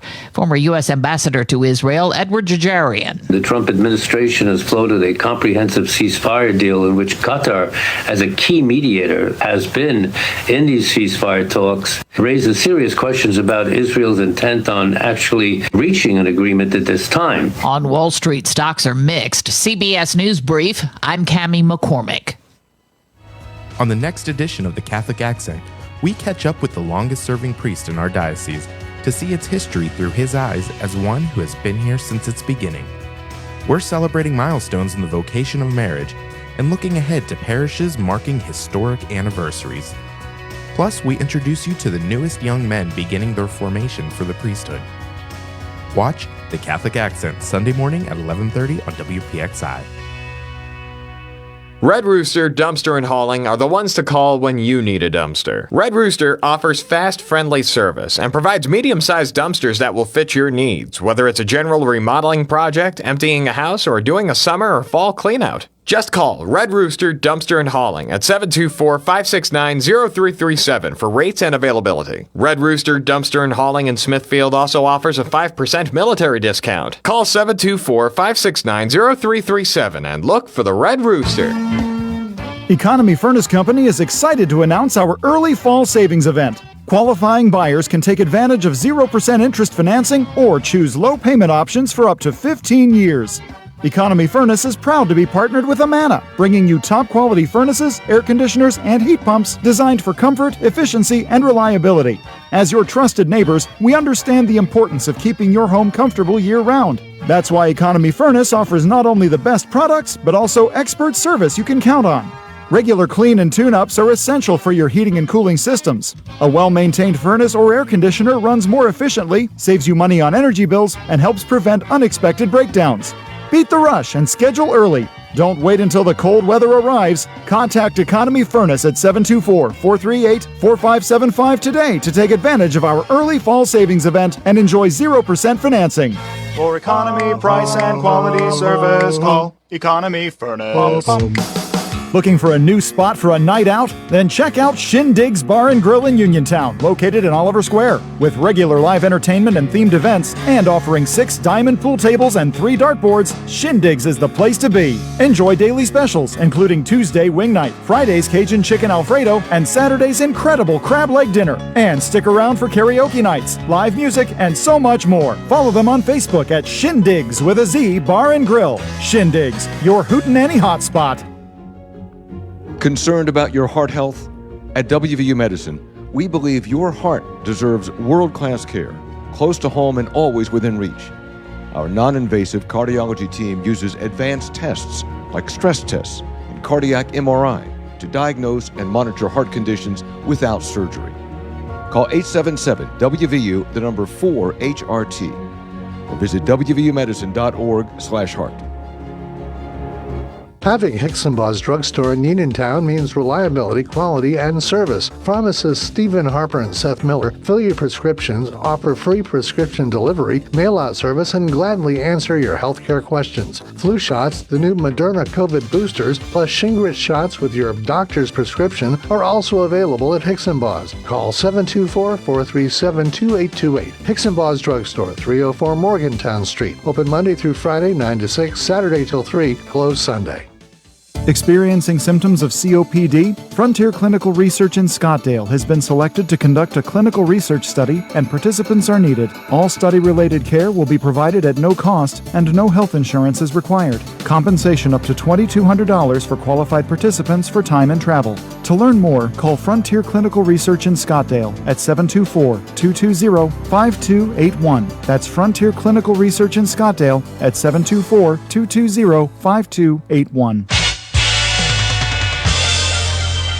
WMBS.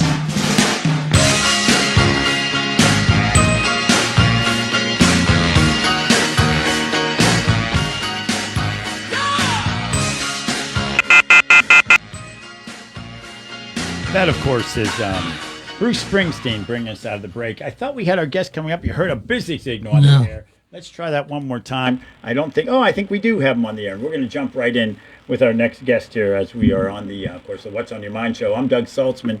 That is Bill Madden over there, 73 degrees right now outside our Davis at Turns at Law Studios. And joining us right now on the WVU Medicine Uniontown Hospital talk line, Professor Dr. Jerry Schuster from the University of Pittsburgh. Dr. Schuster, haven't talked to you in a while, sir. How are you? Good, thank you. And you? Good, I'm doing well. And Bill Madden's joining us in studio here for our discussion with you. Of course, just a couple weeks ago, and no doubt coming up again, it will happen. I'm assuming there'll be more discussions between President Trump and Putin, and of course, almost said Yeltsin. We were talking about him as well, and Zelensky. And these types of summits are very different, of course, but similar at the same time to say a Reagan-Gorbachev, a Kennedy Khrushchev summit. I know George H.W. Bush met with Boris Yeltsin. But those were non-war summits. These, right now, including other European leaders, a very different animal, but still just as significant, correct? Oh, did we lose our guest? You with us, Dr. Schuster? No. Oh, okay. I'm still here. All right. I'm not sure if you heard my question about how these summits over the years are so critical, but there are wartime summits and non-wartime summits. How would you compare some of those, say, Roosevelt, Stalin, Churchill, to Trump and Zelensky and Putin? How would you compare those types of summit meetings? Well, first of all, I think there was a huge difference in the needs and expectations of the more recent, because the media focus was dramatically different for the current negotiations as there were for, if you're going all the way back to Stalin and Roosevelt and Truman and so on, those were different times, different expectations, and except perhaps for President Truman, I think the representative, the President of the United States, was a bit more skilled in negotiations than the current president is in trying to deal with Putin. It's kind of like going into a poker game and showing your hand, and that's essentially what President Trump has done anytime he's met with Putin. Too much display of, I know this guy, and so on. And of course, Roosevelt, later Truman, and then Stalin and Churchill were on the same side, I suppose you could care. At least at that point they were. It changed the Cold War kicked in pretty fast after that. There were differences of opinion as to how the direction of the war should, what direction the war should take, and how it should be, finalized. But that said, I think the men and the staff behind the scenes were much, much more skilled in negotiations and, in fact, in persuasive technique than the current president is, and, in fact, than his staff is. I think that's our biggest deficiency right now. He says so much positive about Putin. It's kind of like me talking about one of my best friends. We are arch foes with Russia, and he needs to remember that, and it seems he doesn't. The implications of some of the comments that he makes it feel like he and Putin are golf buddies, and that clearly is not the case. And I've wondered in watching these, as I'm sure others have too, whenever Putin goes back to his staff, I would love to be the fly in the wall that hears the comments of how they react to the current president. Yeah, it's interesting too, of course, when you have these discussions. At times, presidents want to have just the two of them in the room, and staffers, of course, hate that. They want to make sure they know what's being said. Later, then they have to go back almost to the interpreter saying, okay, what was said? Because there have to be the other ones in the room when you have people speaking different languages, of course, as you would with Trump and Putin. I guess Zelensky does speak some English. Putin does not. And of course, the step down from those missions is an envoy such as. I have to interrupt you there. Go ahead. You know why? I think Putin speaks more English than you think he does. Oh, okay. And I think he has a better command of the language than he likes to allow you to perceive in terms of Russian versus English. The Russian language versus English. Right. No, that's and I didn't know it allows him think time. As well as I do during the course of a debate, and you do a lot of interviews. And during the course of those interviews, sometimes you ask questions, and sometimes they ask questions of you, and you use that time as think time in order to prep and precede how you're going to respond on an impromptu basis. And I think that, in fact, that's his ploy in deliberating and in communicating with President Trump.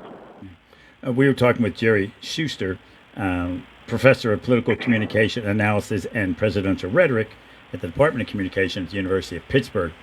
talking about these high-level meetings. Sometimes they're called summits, sometimes they're not. But at the same time, when I think comparing Roosevelt, he had his top advisor, Harry Hopkins, who was basically the entire State Department in one person. He met with Stalin privately before Roosevelt ever did, chief policy advisor, liaison. And then there's Steve Witkoff for Trump, who seems to be at times the entire State Department in one person. These types of high-level advisors play a critical role, do they not? They do indeed. And Witkoff is, I think, he's pretty much one of the top-level evaluators and one of the better advisors that President Trump has. But unfortunately, after him, there's a lot to be desired. You know that as well as I do by just evaluating the couple of things that are overwhelmingly important. And Putin's good at a couple of things, one of which is nonverbal communication. You know, we teach our students that nonverbal communication carries about 80% of the weight in terms of how the message is received and 20% on the content. If you look at Putin, he seems to be in command nonverbally so often, and that can't be said by President Trump. I mean, there are times presidents handle things differently. You think during the Cuban Missile Crisis, where it's protocol that the State Department would have been in touch with the Soviet ambassador to the U.S. During those discussions. President Kennedy had his brother Bobby Kennedy, who was not part of the State Department, but of course Attorney General. He would have him call the Soviet ambassador in the U.S. on these discussions. So I guess whatever works for a president, there was no higher advisor, of course, to President Kennedy than his own brother Bobby. That's true, but you have to have implicit trust in somebody who is going to be your aide on that level. And I'm not so sure that Trump allows that to occur. I don't think there's any deficiency in his major advisors, top level, but he doesn't allow them to, whatever it is they say to him in terms of style and strategy, I'm not sure he listens well. He says too many things that are really off the cuff and impromptu, and he doesn't realize, or at least he appears not to realize, the implications of those kinds of statements that he makes. And I think that, in fact, is one of the major deficiencies of his ability to deal with Putin, because Putin says very little, and he listens. Oh, sounds like we lost our guest. I know. Are you still with us? Our response. There we go. We thought we lost you for a minute. Talking with Dr. Jerry Schuster from the University of Pittsburgh, professor of presidential rhetoric. And Bill Madden and I, who's in studio with us, and I were talking earlier about the early days, of course, of the Kennedy administration when he was meeting with Secretary Gorbachev and some of the... Khrushchev. Thank you, Bill. And at one point, apparently Kennedy told him he doesn't think that armed conflict is the only way to solve problems between the United States and then the Soviet Union. And he told Khrushchev that 20 million people died in World War II. In a nuclear war, twice that many would die in the first hour. And Khrushchev's response, which really baffled Kennedy, was, well, it's a good thing we have so many. And I guess that would shock any president, to have a president of another country, in this case the Secretary of the Soviet Union, say, good but that was a standard flaw of Gorbachev, though. You know that. Right. And, or Khrushchev. Or Khrushchev, rather. Right. So it's interesting. And, of course, they viewed the United States as weak after the Bay of Pigs and probably thought the United States would never put up a naval blockade out in the Atlantic Ocean during the Cuban Missile Crisis. So it's how you handle things in the past and how you handle things in the future, I suppose. Let me ask your thoughts, and I know you're not a foreign affairs expert, but you have a lot of understanding of these issues. Now, apparently, the Russia has decided that flying over Polish airspace is okay. Were you shocked to hear that news? I was. Yes, I was. But but at the same time, I wasn't shocked to see that there is a blowback from Poland in terms of dealing with the flyovers, and you knew that they were going to take or give a response to that very quickly, because they're working very hard to prove that they want to be a major part of NATO and the alliance. So, a sizable amount of the population of Ukraine has gone to Poland. And we talk about tens of millions of people and I would think that would certainly have to have Putin and the hawks in the Kremlin pretty upset that Poland is providing shelter, to be blunt, for so many Ukrainian. You wonder at some point if Russia does completely take over Ukraine, who's going to be left? So many people have fled the country and gone into Poland, which of course is. Well, I'm surprised too that at this point in time, maybe it's his training now or experience now. He didn't have it before, but Zelensky seems to be much more laid back whenever he vocalizes his opinions with regard to, I think the question that surprised me directly, I think it was yesterday, said, do you think that you'll ever get an opportunity to go to Russia one-on-one with Putin? And he said, absolutely not. It's interesting. Meaning that... Go ahead. I'm sorry. I cut you off. Go right ahead, Doctor. That's all right. Meaning that, he doesn't trust Putin to go with him one-on-one any longer. He's been burned, and that's not going to happen again. And of course, when President Trump and President Putin met in Alaska, obviously Putin realizes there's certain countries he can't go to. He's been deemed a war criminal. So the thought of him going to another country puts it a neutral site. Puts him in danger of simply being arrested as a war criminal. That's something he has to throw into the equation as well. Yeah, I'm not sure that would happen, but it's a possibility, obviously. But I think that in terms of negotiations, Putin has much more expertise, and he seems to listen to his advisors much more closely than does President Trump. And our concern in this day and age is that we've been burned by Trump giving his expectations of the outcome well before the meeting ever occurs. And then when it's far less than he predicted it might be, he finds himself hard-pressed to give a response and a rationale for why it turned out the way it did. That's what impacts his credibility as a negotiator. And then, of course, Putin obviously is under great pressure from the hawks in the Kremlin, and he thought of ending this war anytime soon. He might have been one of those Soviet leaders who has to go off and get rest, as they used to say, when somebody didn't follow what they wanted to do in the Kremlin when it came to international and military affairs. We've been talking with Dr. Jerry Schuster, professor of political communication analysis and presidential rhetoric at the University of Pittsburgh. It's been a while since we've talked to you, Dr. Schuster. I know you're on the road today, so we appreciate your taking time to share your analysis on these topics. Thanks so much. I appreciate the opportunity to speak with you about this, because it is so timely, and it's something that any moment, something new and unusual can come out with regard to how this is going to impact us, because we know there are so many individuals in the United States. The classic example is the young woman who was murdered on the bus line in Carolina.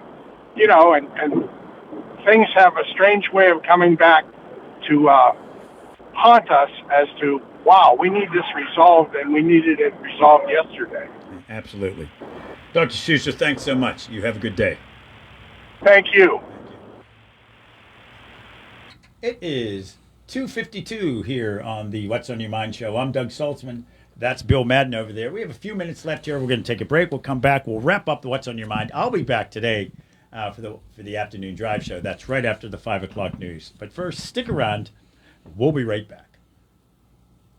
Your mental health is your most valuable asset. With 55 years of experience serving Western Pennsylvania, Chestnut Ridge Counseling Services is ready and able to assist you with all of your mental health needs. Offering over 20 specialized treatments, open access, and just-in-time scheduling means that you receive the treatment you need in a time-conscious fashion. Chestnut Ridge Counseling now offers telehealth, mental health urgent care with immediate access to a mental health professional with no appointment necessary. Call 724-437-0729. That's 724-437-0729 for mental health urgent care at Chestnut Ridge Counseling. Outpatient care options include individual, group, and family therapies, mental health and psychiatric evaluations, and medication services. Outpatient care and services are also available for patients under the age of 18, geared towards youth-centric problems and concerns. Take control of your mental health care with Chestnut Ridge Counseling Services. Call 724-437-0729 to set up an appointment or speak immediately with a mental health professional.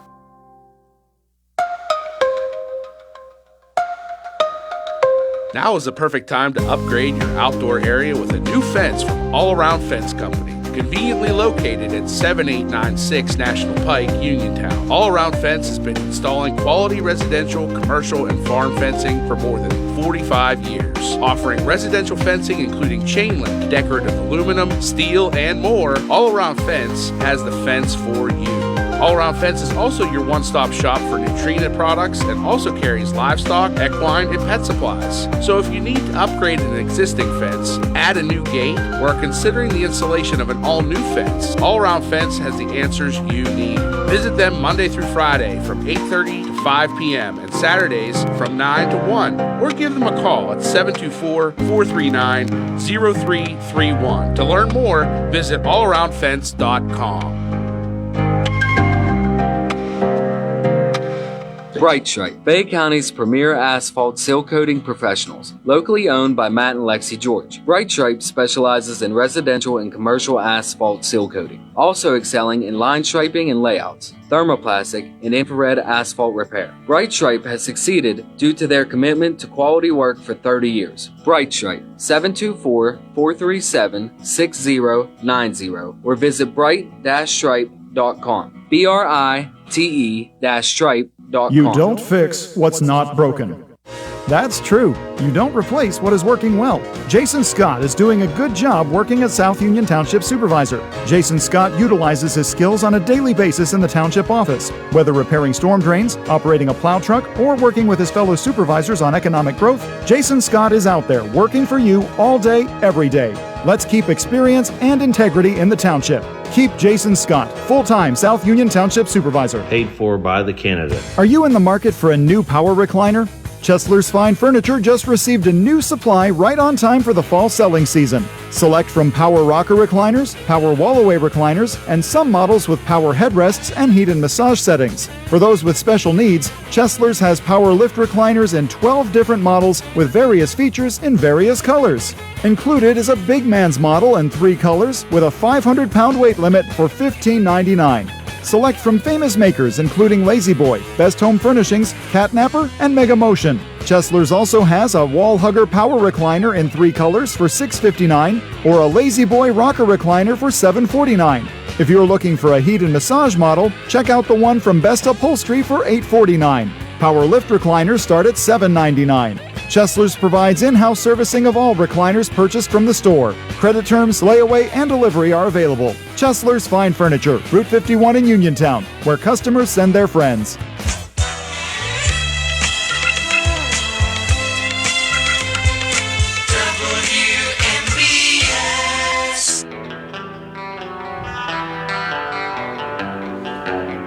Now that's a great start to a song, isn't it? Yeah. That's especially the boom boom. Oh, when yeah. the, We'll go back to that for a moment. Yeah. I think we can get that part in. Although I forget who sings that. You would know, Bill. I would know. That's the Hollies. The Hollies, of course. But it was like such a deviation from their light and peppy little songs that they. That's probably why I don't realize it's the Hollies, because it is so very, very different. Well, we got a couple minutes left here. Bill and Doug on the What's on Your Mind show here. Say, Doug, what's coming up tonight? Oh, thank you. That's a great promo from the 1960s or 70s, I think. Yeah, Doug, my close personal friend and great guy. Yeah, that's right. Yeah. Thank you. Keep shoveling it. I appreciate that very much. Of course, I'll be doing the afternoon drive show today after the 5 o'clock news short show because at 6 o'clock we'll go to the CBS and then the local news, and at 6:10 pregame for the Pirates. They take on the Orioles. That first pitch is at 6:35. But during the afternoon drive show, we're going to talk to let's get the name right here, Elizabeth Shope, who is a park ranger at both the Allegheny Portage Railroad National Historic Site and the Johnstown Flood National Memorial. But for today's purposes, she's serving as the Public Information Officer for the Flight 93 National Memorial Observance. And we'll talk to her. Of course, tomorrow is the 24th anniversary of 9/11. And also during the afternoon between 2 and 3 o'clock, Josh Kryzik and TJ DeStefano will be hosting a show specifically and solely about 9/11. Where were you then? What are your memories of it? I'm going to call into that show. As I've mentioned several times, I was at the flight, at the site while the plane was still smoldering that day, reporting back to our office in Washington, D.C. in the Capitol. So all that coming up either after this afternoon, later this afternoon, or tomorrow on the 24th anniversary of 9/11. I was in the Federal Building. We have 1 minute left. I was in the Federal Building in downtown Pittsburgh, and out our windows, we could see the flight path into the Pittsburgh International Airport. So all we were watching was planes going in. Yeah, and none of them leaving. Yeah, yes, exactly. Nothing was leaving. Everything was landing that day. They completely shut down airspace in the United States. The only flights that could go were official military flights, but also Con Air. The planes that ship convicts around the country, they were allowed to fly that day too. You don't want them just sitting around on a tarmac somewhere. Yeah, I'm going to go stretch my legs. There we go. Exactly. Yeah. 73 degrees right now outside our Davis and Davis Attorneys Law Studios. Thanks for listening. It's been a joy hosting the show for the last 3 days. Yeah, well, you'll be doing it next week, right? I'm doing it, I think, Monday, Tuesday of next week. I'll thank you for the reminder. In fact, if you could remind me Monday morning, that would be very helpful. Hey, Doug, wake up. I'm filling in for Russ Rhodes. Happy to do it. Russ is off this week and a couple of days next week. Again, you're listening to your local station, WMBS Uniontown. I'm Doug Saltzman. That's Bill Madden. Thanks for joining us today. I want to thank our guests and our callers for calling in. CBS News is next on WMBS Uniontown. This is CBS News on the Hour, sponsored by O'Reilly Auto Parts. I'm Cammie McCormick. We have this just in. Conservative media